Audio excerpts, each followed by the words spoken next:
What is up, guys? Jake here with Uncommon EDC, and if you couldn't tell from the intro or the spread here on the table, I'm talking about another knife from Petersen today. This one specifically on the We BIG Banter, which just dropped, but we're going to be talking about a lot of the different knives and comparing them. So this came out, I think last Thursday, I want to say, and was $147.50 for this black G10 version, which also has the black DLC coating on it. The other version that came out alongside it was exactly the same as this Baby Banter, green micarta, stonewash finish, $149.50 for that one. The only other difference between the two, besides that $2 price point, was that the micarta version is slightly lighter at 4.4 ounces, where the G10 version is a little bit heavier at 4.8 ounces. And so this is a pretty big knife, as the name implies, Big Banter, and 8.34 inches overall. Obviously, it's a bigger version of the Banter, but more specifically, it's a bigger version of the Baby Banter, which sounds just like, what are you talking about? But when you compare them, the original Banter, and this is my original Banter in the Ben Blue, I did change out the thumb stud on this one. It has the Glow Rhino Blue Tritium insert, but this one is the original. You can notice right away that it has a sharpening choil, but no finger choil, and so that's a major difference between the Banter and the Big Banter. Whereas when you compare it to the Baby Banter, it also has that finger choil. So that's why I say it's a bigger version of this. It's still not identical. You can see the blade or the handle shape is slightly different. You got a little bit more curve on the Big Banter than you do on the Baby Banter, but otherwise very, very similar. While I have them kind of held up here, one other thing that you'll notice is that you can fit the Baby Banter almost entirely in the kind of grip area of the Big Banter. And I say grip area rather than handle because I'm counting the choil. But if you look, the blade goes maybe 1/4 of an inch to maybe 1/2 an inch, probably closer to 1/4 inch over that sharpening choil. So it's not much larger. All of the rest is extra. So much, much bigger than the Baby Banter. And obviously bigger than the Big Banter, or the original Banter as well. But with that finger choil, the blade length on this one I think is 3.7 inches. And so when you compare it to the original, the cutting edge isn't much different. So you can kind of see that there. I'm not sure how well that's picking up. There's only about 1/4 inch more blade or cutting edge on the Big Banter than there is on the Baby Banter, because you lose all of that to the finger choil and the sharpening choil. That doesn't bother me at all. I'm sure there's some people out there who don't love it, but the sales don't seem to be an indication of that. Again, this dropped last Thursday. I'm filming this on Monday the 21st, and every retailer that I checked, this is sold out. And so hopefully they'll restock again before Christmas, who knows? But it seems to be pretty popular. People don't seem to be pretty upset about that. It does have a liner lock, and there's some jimping on that liner lock. Nice access to it and really grippy with that jimping. False shed action, super smooth. It is on caged ball bearings, and just really great action on it. The D10's perfect, and again, just kind of drop shut and super smooth. Just like all of the Banters, they all have really great action. A little bit of jimping on the spine here as well as on the finger choil, so get a nice grip on that. Able to get a full 4-finger grip with 1.5 inches or more to spare. Even without the choil though, you can get a 4-finger grip with about 1/2 inch to spare for me. I wear about a size large glove, so not a huge hand, so if you have bigger hands, this is a good knife that you should be able to get a 4-finger grip on. Even with the original Banter though, I was able to get a 4-finger grip.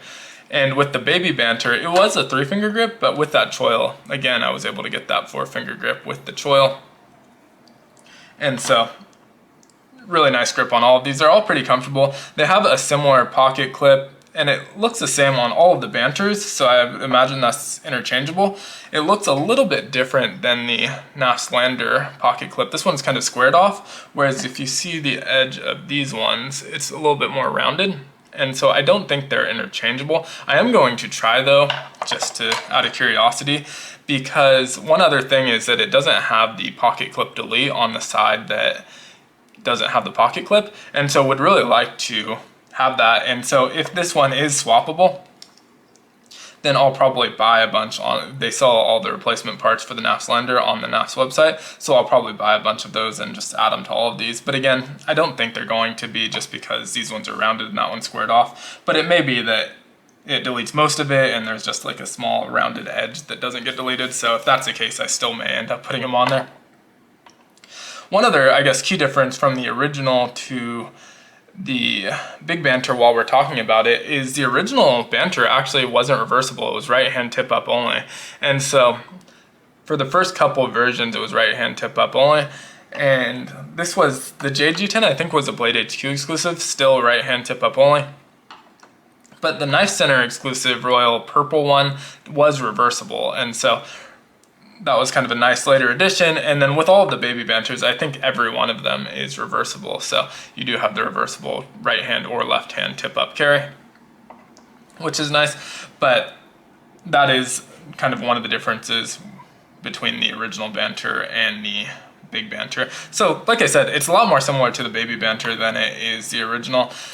This knife probably wasn't made for me, to be honest. It's bigger than I like to carry. I usually like, 7, maybe max 7.5 inch knives. This one's 8.3 inches, so a little bit longer. It's also a little bit heavier at around 4.8 ounces than what I like to carry. And I like bigger knives, and this one's fun to fidget with and fun to play with, and I like it a lot. But I just know myself, and I tend to gravitate towards those smaller knives because they're easier to carry. You don't feel them in your pocket. I like just small, lightweight knives. And so this probably wasn't made for me, but I'm really glad to have it in my collection. It really completes the series for me. You have the baby Banter, the Banter, and the Big Banter. Feels like, the trilogy is complete. I'm not sure that we'll see other sizes. I obviously don't know that, but it feels really like he wrapped it up, and this is kind of the end of the series as far as sizes go. What I would love to see is different blade shapes. So obviously these all have that drop point blade. Would love to see a Wharncliffe version, Tanto version, different versions of the blades, and that would get really fun just swapping them out, because I'm sure we're going to see different scales come out for this, different versions come out for it, and just like we have for every other model. And so it would be fun to start swapping scales and blades and thumb studs and different things to really mix up and make it your own. But not sure where that focus is going to be now that he has his own line with that Naslander, which I will swap out the scales at some point. I've kind of been holding off to see what comes out, but there's a bunch on the website now, and so I'll probably grab one of those and then continue to look to see what comes out, but they're not super expensive, so I'll probably be swapping the scales on this one soon. Probably also going to pick up a black version just so I can mix and match from there. But again, overall, super happy with this. The action on it's great. It's just a fun large knife from Ben Petersen, again under the We branding, which again, another thing I should mention if you're not familiar, both the Banter and the Big Banter are under the We branding. The baby Banter is under Civivi, which is just the budget line of We. They're the same company. And then the Lander is under his own brand, which is NASCO, and I believe that one was OEM'd by QSP, so a little bit different from the rest of them. But overall, I really like this knife. Let me know what you think of the Big Banter. Which of your three is the favorite, and then which models you have. Obviously, there's a lot of different variations in terms of scales. I have the different colors of scales. You have the micarta. They also have different blade steels. So I believe the original was S35BN, but on the exclusive versions, they were both 20 CV, which is the same as on the Big Banter. The baby Banters, I believe, are both Nitro V. So a lot of different combinations out there. A lot of different customization, which is where the NAS really is headed. Obviously the Lander has the quick swap scales. Hopefully we'll see different blades for that as well. It's just one of those things where I really want to be able to customize every part of the knife, and so it would be nice to see that in the future, but we'll see. I'm excited to see where he goes with it, and again, would love to hear what you think down in the comments below. As always, be sure to like, comment, subscribe, and hit the notification button, and hope you have a great one. Take care.